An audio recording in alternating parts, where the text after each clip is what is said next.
Hi అండి. మీ Sriharsha healthy ఫుడ్స్‌లో ready చేసే multigrain chapati పిండితో చేసిన చపాతీలు కనుక మనకి మృదువుగా, సాఫ్ట్‌గా రావాలంటే కనుక నార్మల్ కూల్ వాటర్‌తో కనుక మీరు పిండిని కలుపుకున్నట్లయితే ఒక 2 అవర్స్ నానబెట్టుకొని పక్కన పెట్టుకోండి. లేదు హాట్ వాటర్‌తో కలుపుకున్నట్లయితే పిండిని బాగా సాఫ్ట్‌గా కలుపుకొని పైన ఆయిల్ వేసుకొని ఒక 1 అవర్ పక్కన పెట్టుకోండి. ఇలా మరి లావుగాను కాకుండా, పల్చగాను కాకుండా ఇలా ప్యాన్‌కి వేసి గట్టిగా ప్రెస్ చేస్తూ చపాతీలను మనం ఫ్రై చేసుకున్నట్లయితే చాలా బాగుంటాయి. సో ఫైనల్గా నువ్వుల నూనె లేదంటే నెయ్యితో కనుక మనం ఈ చపాతీలని సర్వ్ చేసుకుంటే మనకి నోటికి తినడానికి బాగుంటాయి. మనకి తెలియకుండానే మన బాడీలో చాలా రకాల అనారోగ్య సమస్యలు ఆటోమేటిక్గా వాటంతట అవే తగ్గిపోతాయండి.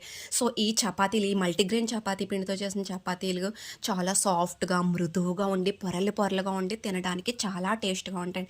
మనలో చాలామందికి బటర్ నాన్లు అంటే చాలా ఇష్టం. సో ఈ మల్టీగ్రెయిన్ చపాతీ పిండితో ప్రిపేర్ చేసిన ఈ బటర్ నాన్ వెన్నతో రోస్ట్ చేసుకున్నట్లయితే కనుక మీరు ఒకటికి 5 చపాతీలు చాలా ఈజీగా డైజెషన్ ప్రాబ్లం లేకుండా తింటారు. సో ఎవరికైనా మల్టీగ్రెయిన్ చపాతీ పిండి కావాలంటే వెంటనే స్క్రీన్ పైన కనిపిస్తున్న నెంబర్కి కాల్ చేయండి.